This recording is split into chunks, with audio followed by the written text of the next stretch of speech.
Welcome and thank you for standing by. Today's call is being recorded. If you have any objections, you may disconnect at this time. All participants are in a listen-only mode until the question and answer session of today's conference.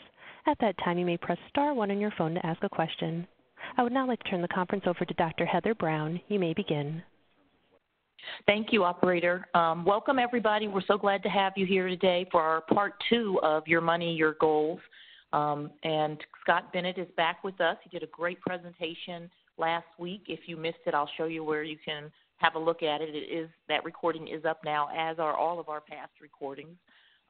So you can catch up on what you missed out or refresh what you hear today once that one gets loaded. So I'm going to do some preliminary stuff quickly, and then we're going to hand it over to Scott. This presentation is being made by the Consumer Financial Protection Bureau representatives on behalf of the Bureau. It does not constitute legal interpretation, guidance, or advice of the Consumer Financial Protection Bureau. Any opinions or views stated by myself or Scott are our own views and not necessarily the Bureau's views.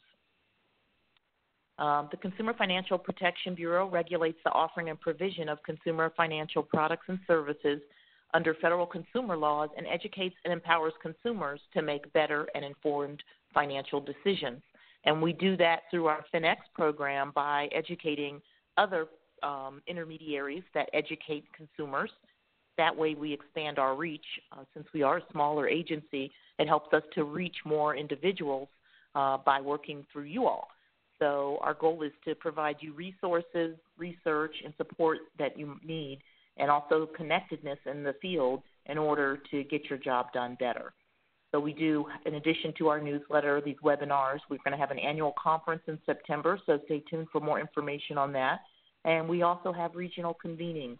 I'm planning two now, actually, and one of them is a Midwest target that we're still determining. So if someone has a strong interest or feels that they need something in their area and they're located in the Midwest, please let me know.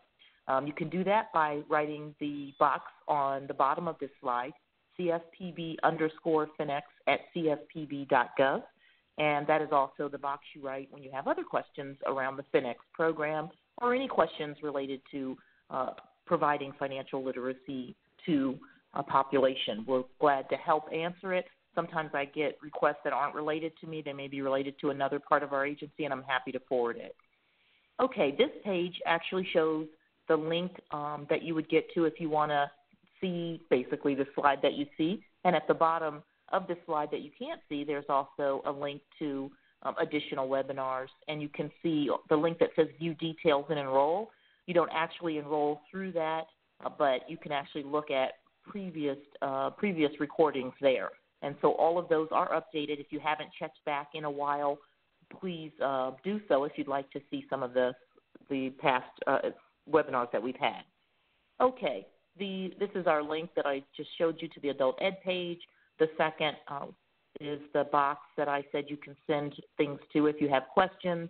I am going to send a copy of all the slides to everybody on this that gave their email at the beginning when they logged in.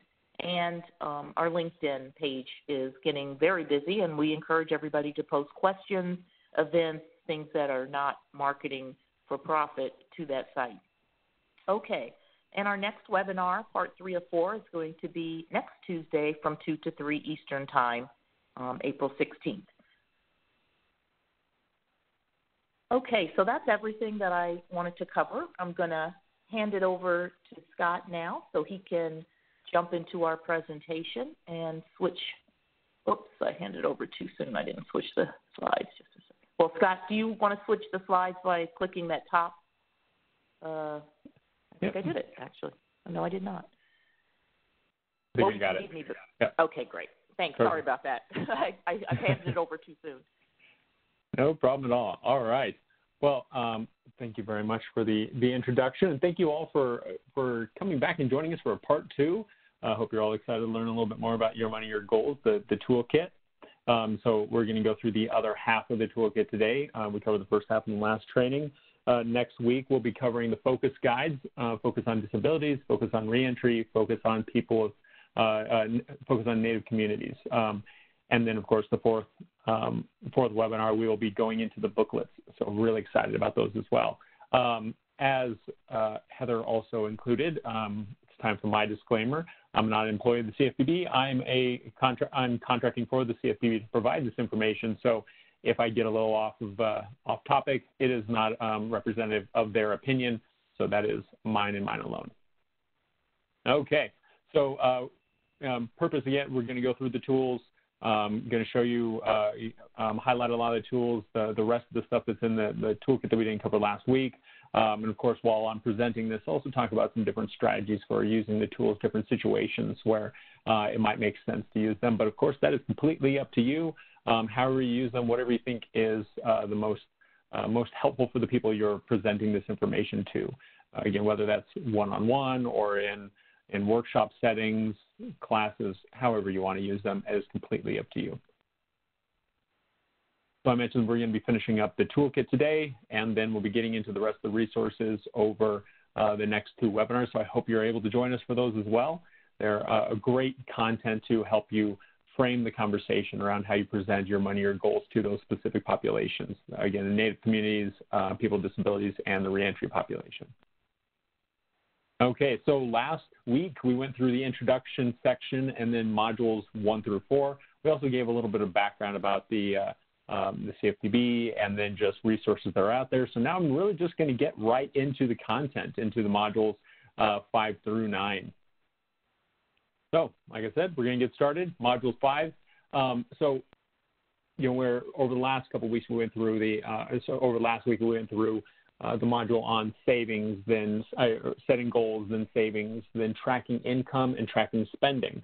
And so module 5 is about cash flow, and that's about taking the information from taking your income and your spending and bringing it together in the cash flow and just seeing how does everything work out, you know, during the month. And that's the real big part about what is the difference between cash flow budget versus a regular monthly budget. We often use monthly budgets with the people we serve, with our clients, because it's an easy way to see just over a month's time, does it work out?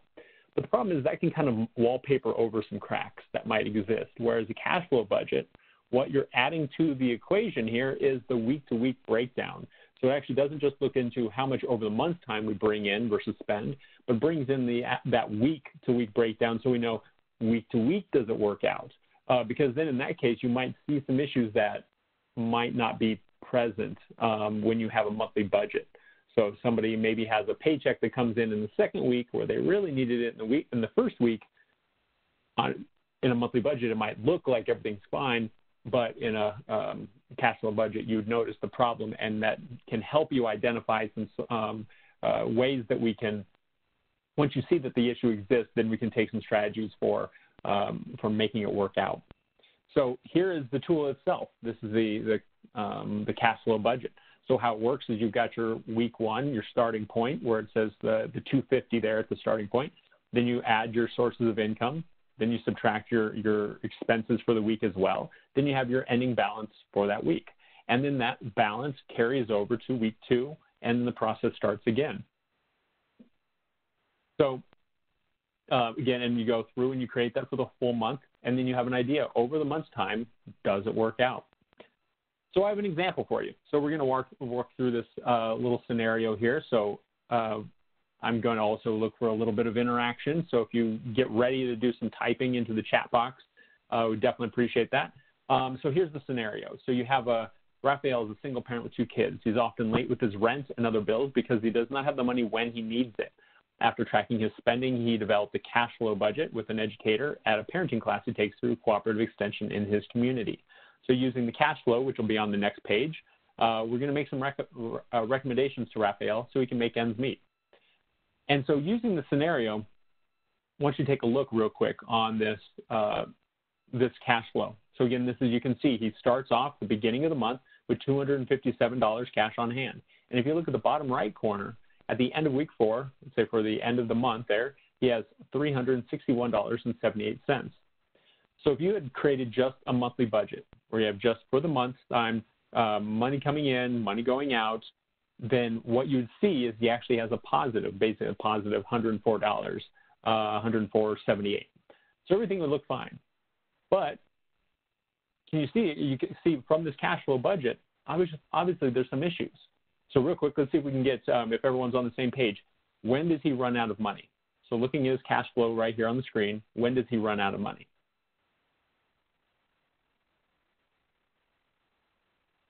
Go ahead and type it into that chat box. Let's see if we can see how many people get the right answer on there. All right. Yep, we got week 3, week 1 and week 3. Yep. Everyone's seeing that? So we see at the end of week 1, he has negative $361. And the end of week 3, he has negative $463.22. So perfect. Yeah, thank you very much. So that was, you can see where on this cash flow, on this cash flow, where you're going to see at the bottom, again, at the bottom of week 1, you have negative $361. So we've got the cash flow at the top. We've got $257 starts the week 1. You have his sources of income, $220. His food stamps were $412. Now all of his expenses for week 1. And once you subtract those, we have negative $361. And so you can see he runs out of money. He doesn't have enough money to cover the expenses that he has there in week 1. And so the same thing occurs in week 3. As you see across the top, we've got all his sources of income, and then all across the bottom there his expenses. So you can get that breakdown again week to week. So this is hopefully helping you see these problems that exist, because now what we could do, and this is actually an activity I'd like to do when we're in when we have a little bit more time, but it's going through and looking at all the different strategies we can do to help Raphael make ends meet. And that usually involves 3 things. It's either discussing ways that he can increase his income, different ways that he could reduce his spending, and then also looking at different ways that he could move the timing, so adjust his expenses, maybe talk with his creditors or talk with people he owes money to, like his landlord. Like, what if I could move my rent from 1 week to a different week? So what we're seeing is all these different expenses, and let them walk through. And I love doing this with the clients themselves, because once they see this, like if this is their Raphael's specific cash flow, where you're sitting down with Raphael, once he sees this, you can give him some ideas. You can work through, brainstorm some ideas with him, and then let him decide how he wants to make it work out. So again, we're not telling them what to do. We're not deciding for them the actions they want to take. We're just, maybe offer some ideas, but let them brainstorm some ideas as well, and let them come up with what are those solutions that they want to take. So yeah, this is just an example of the cash flow and how it can be very powerful, because like I said, once we have that, we see what the problems are, and then we can help them make sense of it by improving the cash flow, increasing the source of income, decreasing spending, or matching timing. One of those different options within those different routes. So there is actually a tool to this as well. So maybe they have the cash flow, they have it all filled out, they see what their problems exist, but you only have a moment with them and they're about to head out the door, or you actually do have some time and you want to walk through some strategies for making it work out. You could print out this tool, walk through it with them, or even just hand it to them and let them look through what is it that's going to help me make it happen. So here's a whole bunch of strategies. Let that individual select and decide for themselves exactly how they're going to make it work. Whether they want to negotiate new due dates for their bills, split up monthly payments and spread it out. Or maybe if they have changed some large lump sum payments into smaller ones, maybe that would be more helpful. So just different strategies, and then letting them decide for themselves. So that's cash flow. So again, very powerful tool. Help us really identify what problems exist around the timing of our income and our spending, and making sure that works out. So now we get into debt. That's Module 6. So big part about Module 6 is explaining really what is debt, and some of the nuances around how is it different from credit.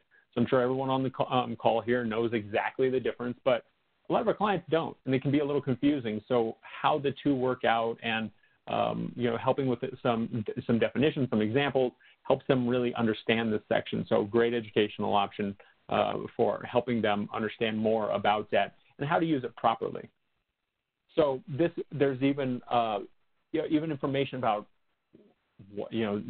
student loans, medical debt, things like that. So helping us understand what would be a good debt or a bad debt, how and different ways. So this is something, when I see this list, I think of different ways that debts can be both good or bad depending on how you use it. If it's something that helps us meet an immediate need because we have no other option. So like getting into debt, just so we maybe that's how we're actually paying our rent this month. That could be a good way of using debt. And then, of course, following that up with a great budget conversation so we don't have to use debt for the future unexpected expenses that come up. But you think about things like a student loan or a loan from a friend or family member.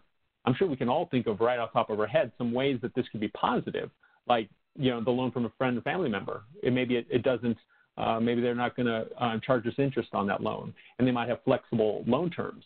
But on the other side of it, if used incorrectly, if they're having problems with that loan, like not paying it on time, you could negatively impact that relationship.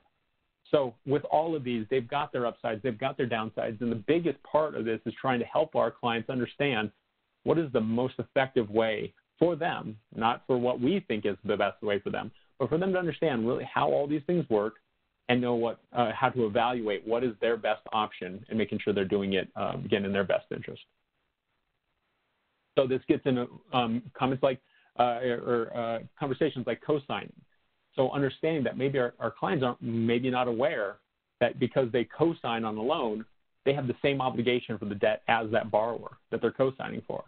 So to be careful about when we're co-signing for something and thinking about how that could potentially limit their options in the future, because that would show up on their credit report and could impact their ability to get their own loan for something else that they need. So just making sure that they really understand the risk, and if they still want to do that, that's fine, and that's their choice, but we want to make sure we've educated them about that. So the three main types of debt that this section is going to talk about, that this section provides more additional information for you to understand some context. So this can be a great thing. So if you'd like to learn more about these topics, there's that narrative section at the beginning of the module that can help us learn more about that topic. And so there's three sections, so student loan debt, medical debt, and payday loans. So again, help us educate ourselves about this one, which would in turn help us educate our clients. But then there's the tools that are based around, and that's what you would really use with the people we serve, the tools around managing debt, responding to debt collectors, and shopping for an auto loan.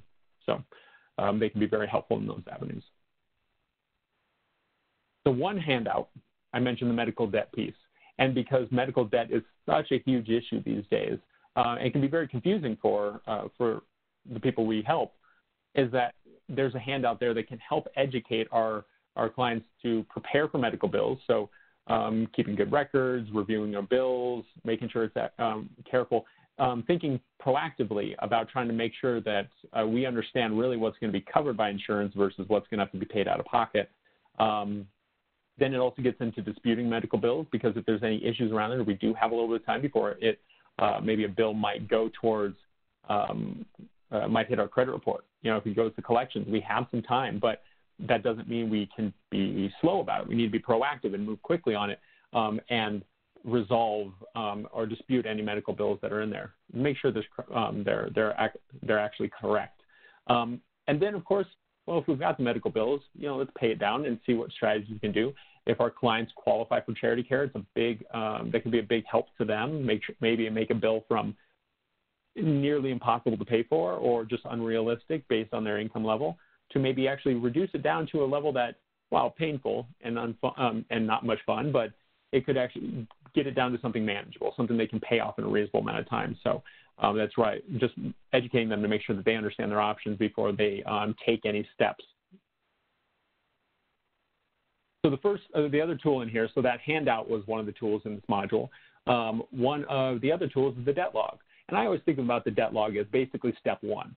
If you have somebody that's having issues managing their debt, or they just feel overwhelmed by debt, first thing to do is just take inventory of it. What all do they have going out? How much do they owe? And so this could be collecting, pulling your credit report, see what's on there, getting all their paperwork together from loan documents or letters they're receiving, and really get an idea of what all do they owe, because sometimes it's just that level of unknown, not really having a good grasp on what all is out there. That could be the biggest problem. But the other part to it is, all right, maybe it is actually a big problem, lots of debt, hard to manage. but we really can't take action on it until we know what's all out there. So that's why the debt log, I think, is just a great step one. So it helps us identify who do I owe money to, how much do I owe them in total, what's the monthly payments, and then maybe some other fees or interest rates or any other terms that are helpful for me to keep track of. And then once I have that, so once I have the inventory, I know it's all out there. Obviously, the next logical step is let's pay it down. Let's put together a plan for reducing that debt. And this tool, the debt action plan, can help us identify two strategies, the snowball method, or the paying the smallest debt first, versus the highest interest rate method. So these are just two ideas.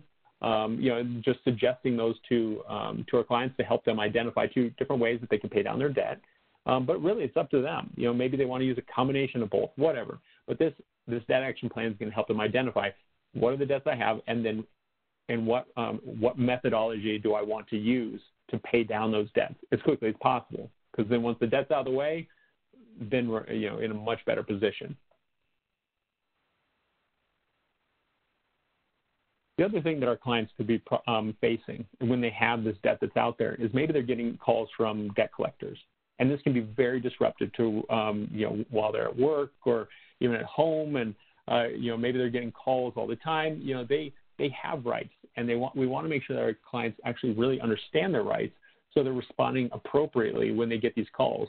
And they're not putting themselves in more trouble, because maybe there's a debt that they, maybe it's maybe not even their debt, or maybe the debt is beyond the statute of limitations. So if we look at this in the scheme of things, like, we want to make sure that we pay the most important debts first before, if we choose to, pay those debts that maybe are time barred, but we're not at this point don't have to pay. So we want to make sure we respond in the most effective way possible. First step is making sure we actually owe the debt, and we put all the responsibility back on that debt collector to prove that they actually have the documentation, that they're talking to the right person, all that first before we do anything. And so making sure our clients understand how to do this effectively is very important. And that's what this tool is all about. So there's also letters in there that have the letters in the section for verifying the debt, to make sure that we understand what's, that, so they can just fill in. You can see what's on the screen there. You could just put in your name, today's date, all this information. And so that way you could just hit send and just paste it into an email, or send it, print it out, and then mail it into the person you're responding to, whatever it takes, so that way they know that they have to produce the information necessary to prove that they have a claim on this debt. So that's why, again, very, very great, great from the sense of educational, make sure our clients understand how best to respond to them verbally as well as in writing, to make sure that they're protecting themselves.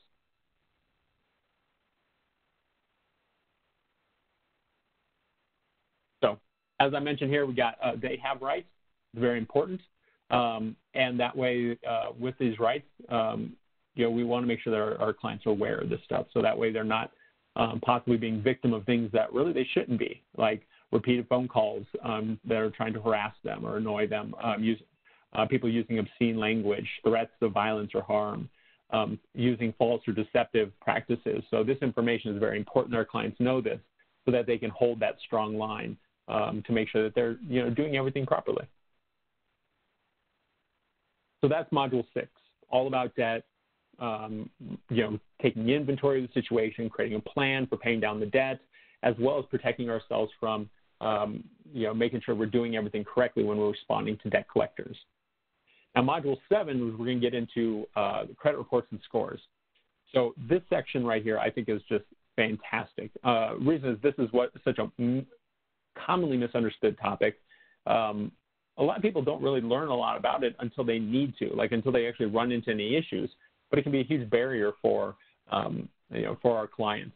So this section, again, it's nice about educating them. What is credit? How does it work? Because if you think about what's actually being sent out to them in terms of advertising or information, they're most likely just seeing bits and pieces of it through commercials or whatever. So unless surprise, surprise, not a lot of people just go out of their way and spend a nice Friday evening going to a credit seminar or workshop.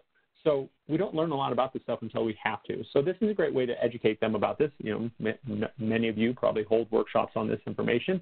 So this way we help them understand that when they use credit, that creates this history. It compiled into these credit reports that we hear so much about, and using that information is how they compile. They use these algorithms based on this to calculate these credit scores. And this magical credit score is what we're being judged on when it's for like lending purposes or a host of different ways. This is why I think that it's so important, is because it matters so much more than just, can I get a credit card? Can I get a home loan or a car loan? Those are obviously big things, but it could also be that this is what helps me get a job. If I'm, if the place I'm applying for checks credit reports, and if I have a really messy credit report that could be really ugly, maybe I don't even know it's even on there, this could be a barrier to employment. Maybe I'm trying to get into an apartment, and because my credit's so bad, I have to come up with first month's rent, last month's rent, as well as deposit before I can even get into the apartment. Well, that's a huge barrier to housing. So obviously, there's just tons of reasons why it's so important that we have a really good credit report and scores. And so obviously the first step is we need to get it cleaned up. We need to find out what's all on there and take steps to improve it. So as with everything, we need to actually pull that credit report, and that's something a lot of us just don't do. Because on that credit report, we've got all this information. First, just identification information, names, our addresses, versions of our names, if there's nicknames, things like that. Possibly even like employment information is on there from time to time. But we're also going to see public records on there, collection accounts, other accounts like credit cards, home loans, car loans, student loans. All these things are going to be on there, all those trade lines that help us, help for when we're applying for things, help them understand what is the likelihood we're going to pay back that debt. So that's a big piece of it. So also on there, we're going to see the inquiries as well. So that's kind of a nice confusing thing as well. Like, what is the difference between a hard pull and a soft pull? Does it hurt my credit report if I check my credit report just to make sure it's accurate? All this type of misconceptions that people don't really understand because, we're busy enough trying to just do our own job. So taking the time to learn about this can be sometimes difficult. So that's why I like this section a lot. Great way to educate people about it.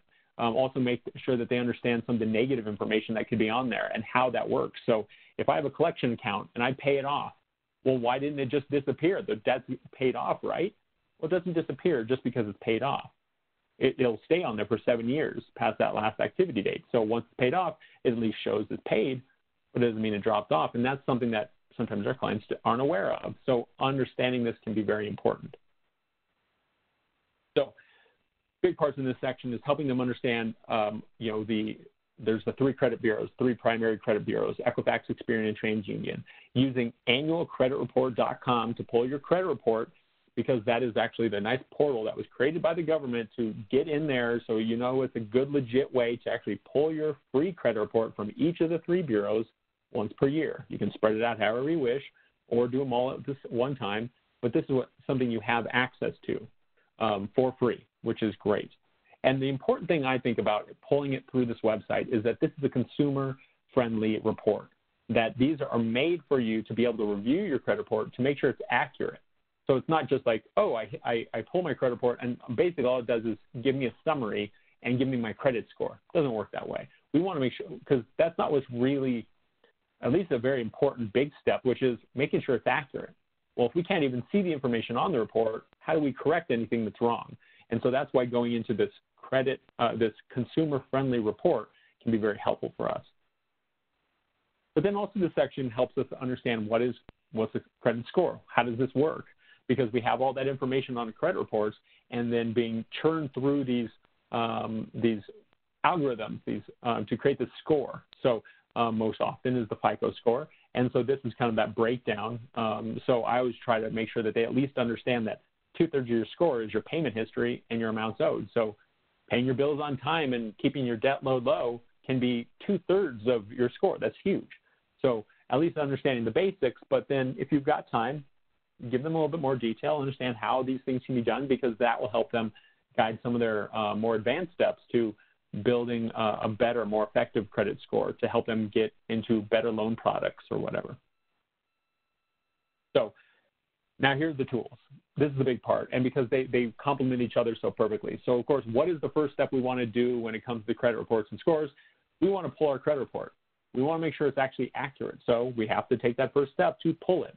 And so this is going to help us walk through the process of pulling it online. It also gives us details about how to do it by mail or by phone. So then it also gives us a little bit of a choice. Like reminds us that we can choose, do I want to pull them all now or spread them out over a year's time? So it's going to give those steps. I'm going to go to annual credit report. I'm going to pull the credit report. And then using that information, go through and review it to make sure it's accurate. And the next tool clearly would be that next step. Let's review it to make sure it's accurate. So again, how I said, these work together so perfectly. These are a great handout for if you're teaching someone about credit, that you could give them these tools. They could take home. They could pull their credit report. They could review it to make sure it's accurate. And so we're going to go through and make sure first, is my name spelled correctly? Is my social security numbers, my phone numbers, addresses, all the accounts I have on there, are they 100% correct? Because if so, that's what we want to, we want them to be correct because that's what we're being judged on so much. But if they're not correct in any way, we want to dispute them. And of course, where would we be without that next tool, which is disputing errors on our credit report? They all just lead together so perfectly. So that's the next step. Let's dispute our errors. This is actually a new tool within this, with this newest version of the toolkit, how to dispute errors on our credit reports, because this is very important. We want to make sure it's absolutely accurate.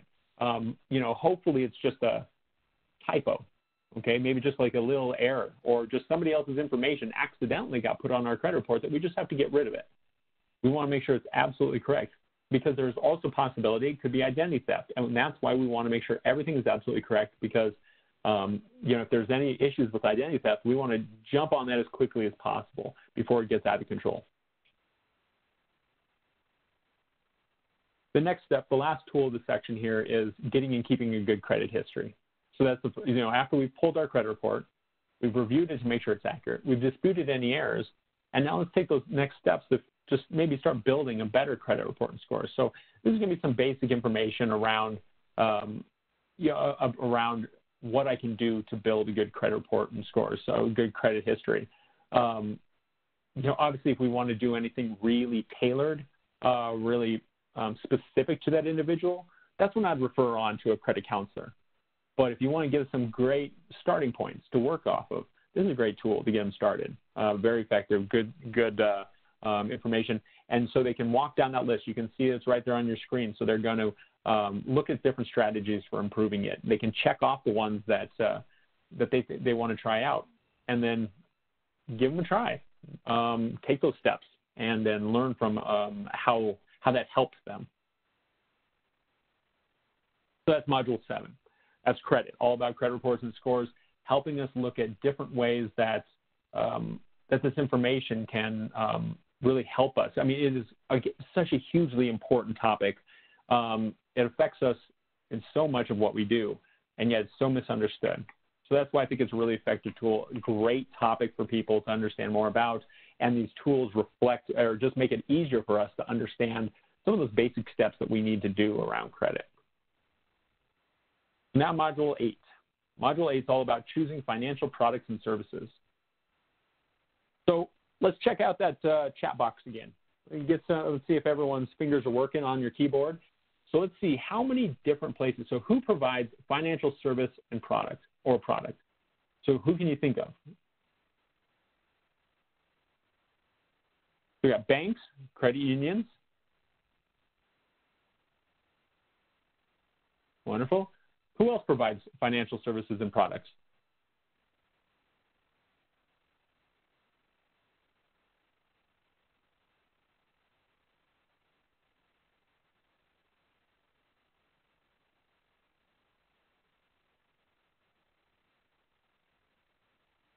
Department stores, perfect. Yep, nonprofits.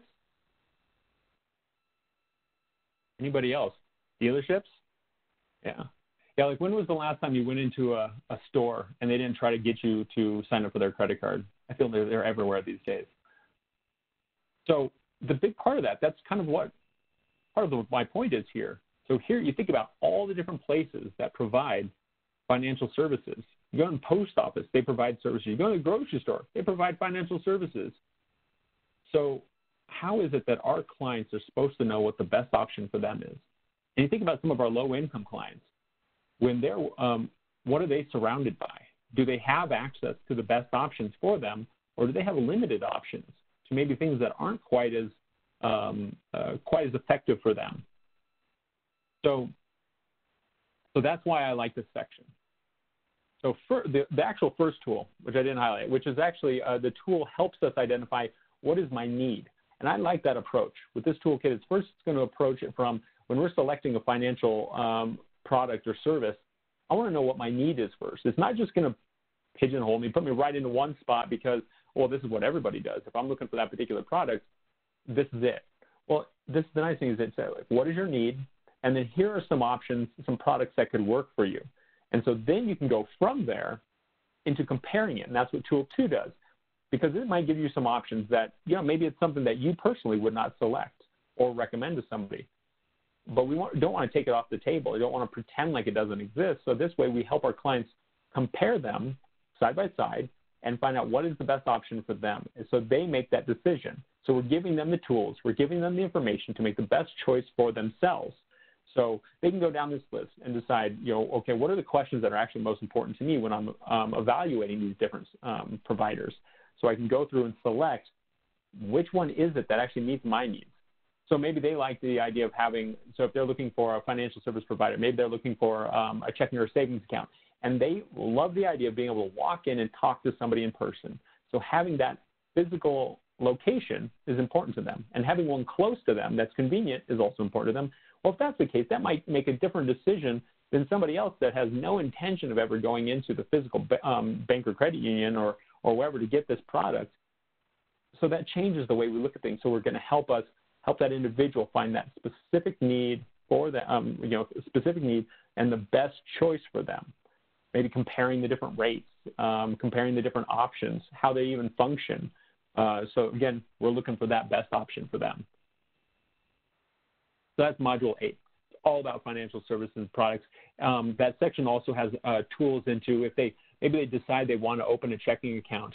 What is the documentation? What's the information? The resources, all the things that they're going to need to bring in with them, identification, money, to make sure they're going to actually be able to open up that account when they go in, because maybe it's been a while or maybe they've never opened an account before.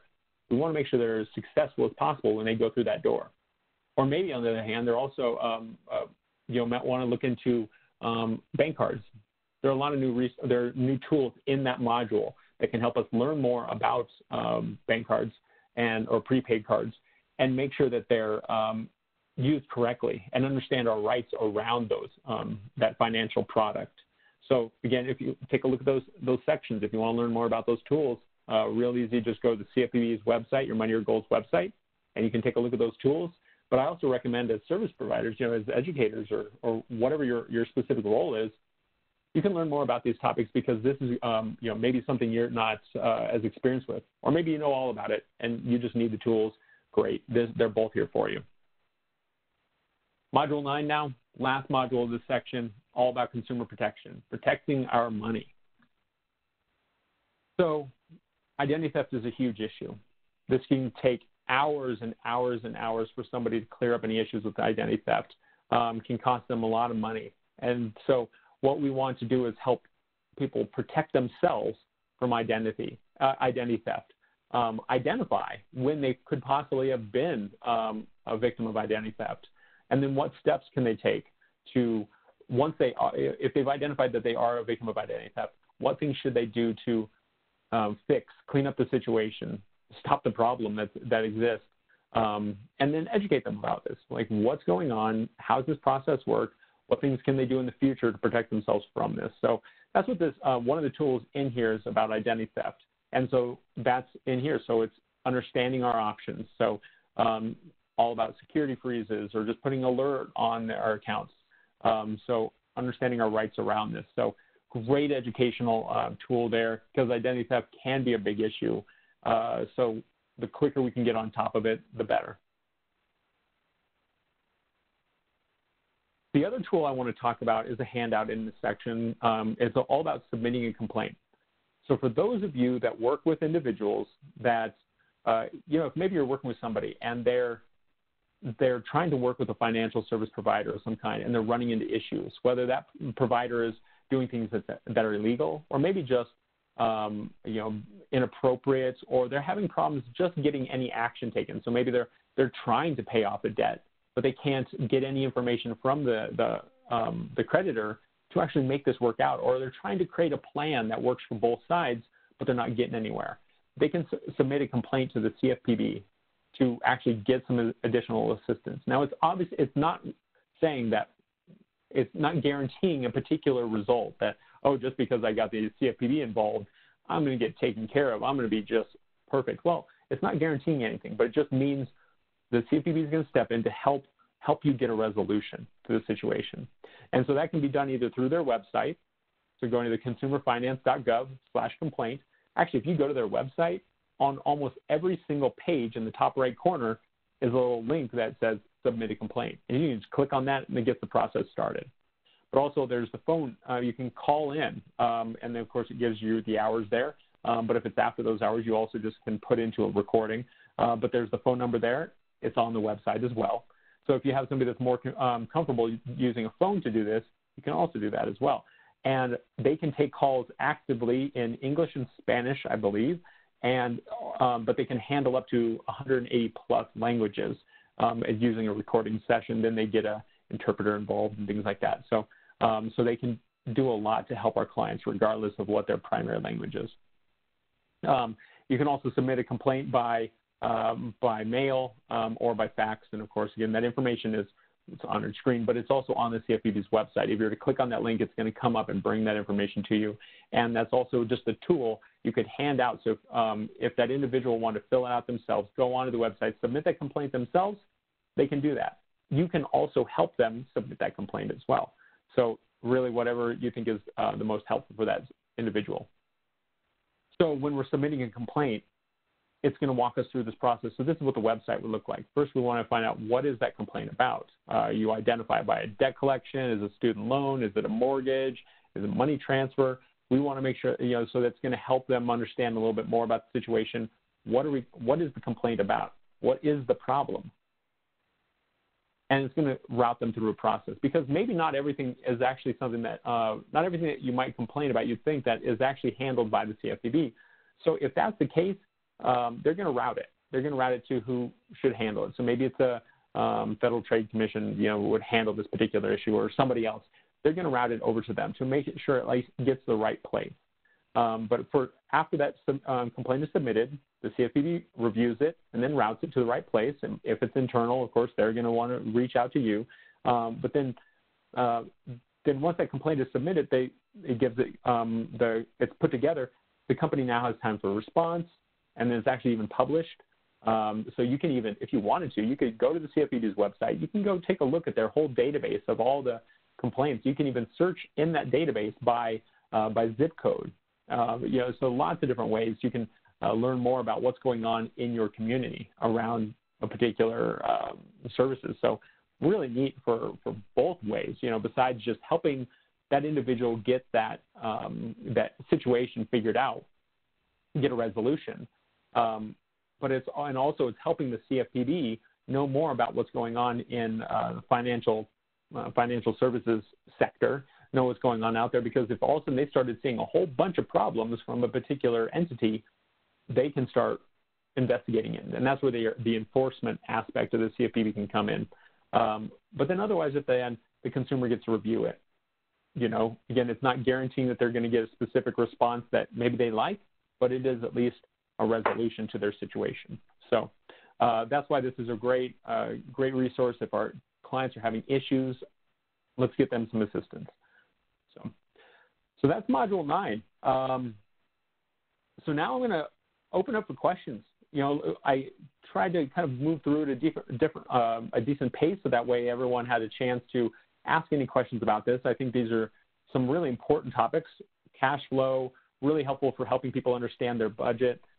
Debt, obviously this is a huge barrier to people even just being able to reach some of their goals. That might be what keeps them out of buying the house that they've wanted to do, or whatever the issue is. Then credit reports and scores, understanding more about this complex topic and how I can really get on top of it and helping it make work for me instead of against me. But then obviously then those last two modules around understanding financial services, finding the best ones for me, as well as then the last one is around consumer protection. So yeah, at this point, I'd love to open it up to everyone. Any questions you have for me, feel free to put it either in the chat box, or I believe the operator will jump on to say, oh, you can do this verbally. We will now begin our question and answer session. If you would like to ask a question over the phone lines, please press star 1 and unmute your line, speaking your name clearly when prompted to be introduced for your question. If you would like to withdraw your question, please press star 2. Again, if you would like to ask a question over the phone lines, please press star 1. One moment as we wait for any questions. Thank you, Scott, so much. That was a great presentation. Got a lot of information into a short period of time. And I even found some of those resources will be helpful for me personally. So thank you very much. We did have one question that came in about the cash flow statement. And it was a lot to go through quickly. And they were concerned that their clients, they were having challenges just kind of understanding it for the moment. And they're afraid their clients may not understand it as well.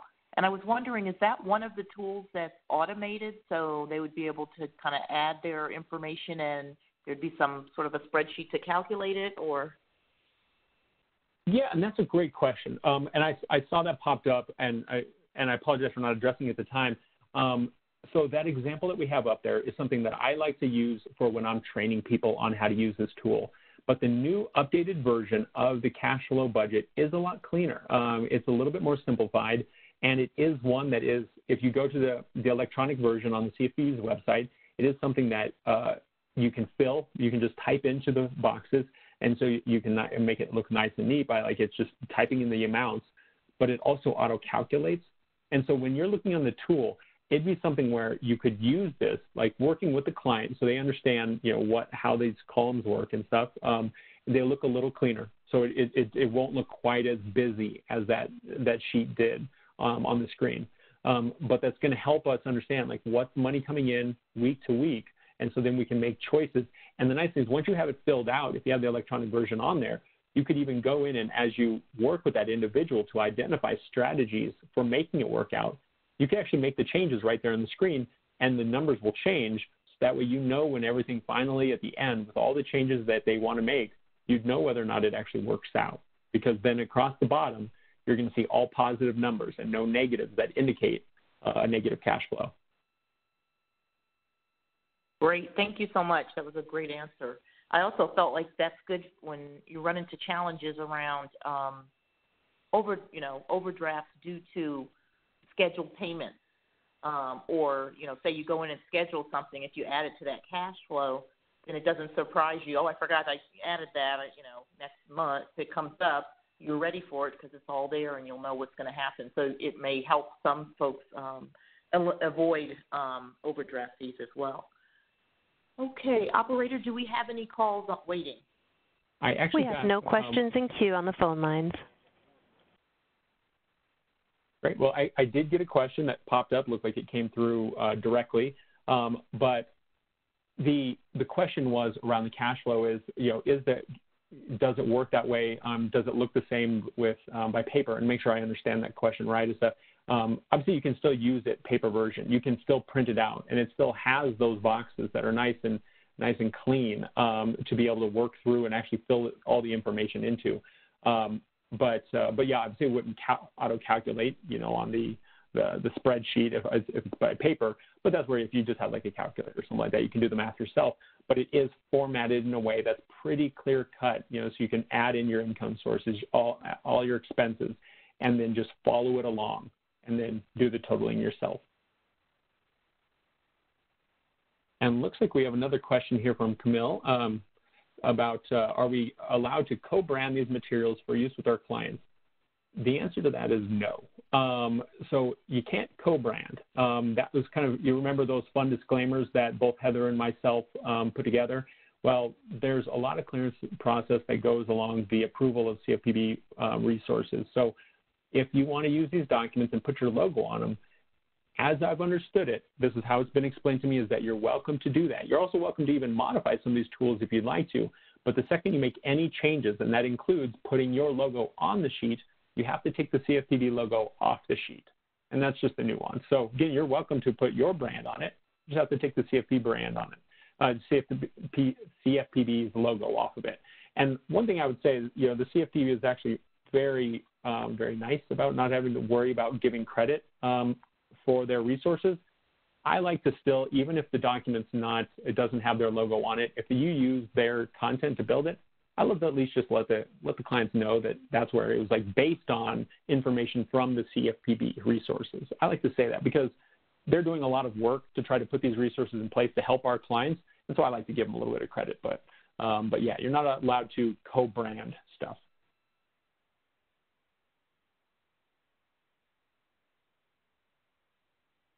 Operator, have any other questions come in queue? We have no additional questions in queue at this time. Well, once again, it sounds like you've hit the target and everybody's gotten what they needed, Scott. So thank you so much for a really informative session. For everyone on the call, the next session is going to be next Tuesday, the 16th. And as Scott mentioned earlier, it's going to be on the reentry guide for people that have a criminal record. It's going to be on, what were the other two? Scott is escaping me now. The next slide's the focus guides, focus on Native communities, focus on people with disabilities, focus on reentry, and then the booklets will be in part 4. And that's the Behind on Bills booklet, Debt Getting Your Way booklet, and Want Credit to Work for You booklet. Great. Thank you so much. And don't forget to go back and check out some of the recordings on our website as well. So with that, I think we can conclude if there's no additional questions.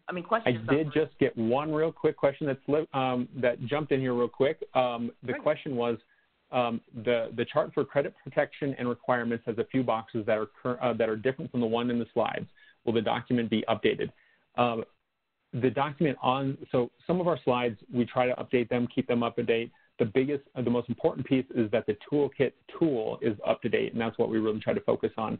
So always go off of the information that the version in the toolkit itself. And actually, I'm going to make a real quick note to myself to take a look at that one to see what is incorrect. But I appreciate the heads up on that, so I can update my slides. Okay. Well, thank you again, Scott, and we're looking forward to your next session. And thanks, everyone, for attending. And we hope that you'll return and spread the word to your colleagues about this opportunity for training on our toolkit. Everyone have a great evening, and I hope to see many of you back next week. Thanks. Operator, this is concluding. Thank you for your participation in today's conference. You may disconnect at this time.